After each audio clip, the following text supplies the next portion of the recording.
السلام عليكم ورحمة الله تعالى وبركاته. بسم الله الرحمن الرحيم. الحمد لله رب العالمين، وأفضل الصلاة وأتم التسليم على سيدنا محمد وعلى آله وأصحابه أجمعين. اللهم علمنا ما ينفعنا وانفعنا بما علمتنا وزدنا علما وفقها في الدين برحمتك يا أرحم الراحمين.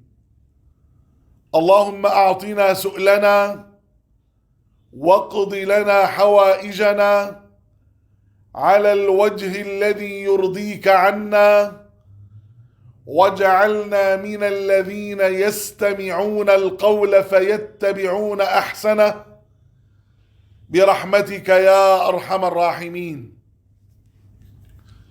أيها الإخوة الكرام، عن أبي إدريس الخولاني رحمه الله تعالى أنه قال: دخلت مسجد دمشق فرأيت فتى شابا براق الثنايا، وإذا الناس معه إذا اختلفوا في شيء أسندوه إليه وصدروا عن قوله، فسألت عنه فقيل: هذا معاذ بن جبل رضي الله تعالى عنه وعن صحابة رسول الله أجمعين. فلما كان الغد هجرت فوجدته قد سبقني بالتهجير، ووجدته يصلي.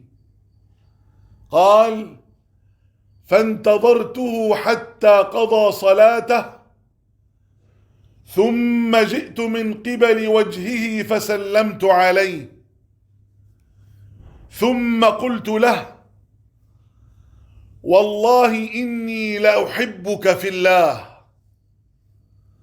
فقال له سيدنا معاذ بن جبل رضي الله تعالى عنه وعن صحابة رسول الله أجمعين: الله، يعني أي فعلا تحبني لله تعالى؟ فقلت له: الله، أي فعلا أحبك لله تعالى. فقال له سيدنا معاذ بن جبل رضي الله تعالى عنه وعن صحابة رسول الله أجمعين مرة ثانية: الله، أي فعلا تحبني لله تعالى؟ فقلت له: الله، أي فعلا أحبك لله تعالى.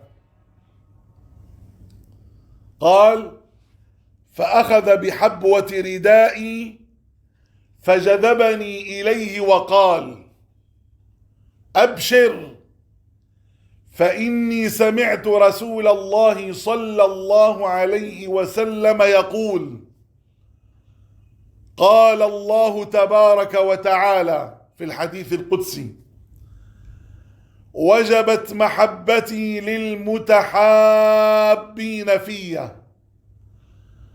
والمتجالسين في والمتباذلين في والمتزاورين في. أخرجه الإمام أحمد رحمه الله تعالى في مسنده، والإمام مالك رحمه الله تعالى في الموطأ، وغيرهما. أيها الإخوة الكرام، ومعنى قوله براق الثنايا أي كثير التبسم طلق الوجه.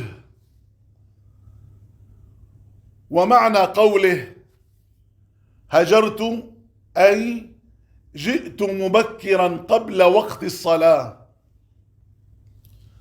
ومعنى قوله المتباذلين في أي الذين يبذلون أموالهم فيما بينهم من باب التعاون أو الهدايا في سبيل الله سبحانه وتعالى. أسمعتم أيها الإخوة؟ أسمعتم إلى هذا الكلام الجميل؟ ربنا سبحانه وتعالى يلزم ذاته العلية فيقول وجبت محبتي. لمن يا رب؟ للمتحابين فيا والمتجالسين فيا والمتباذلين فيا والمتزاورين فيا. أيها الإخوة الكرام، أشهد الله أني أحبكم جميعا لله. جعلني الله وإياكم وجميع المسلمين في مشارق الأرض ومغاربها من المتحابين في الله ومن المتجالسين في الله ومن المتزاورين في الله ومن المتباذلين في الله. إنه ربنا سميع قريب مجيب للدعاء. آمين آمين آمين. والحمد لله رب العالمين، وصلى الله وسلم وبارك وعظم وأنعم على سيدنا محمد وعلى آله وأصحابه أجمعين. والسلام عليكم ورحمة الله تعالى وبركاته.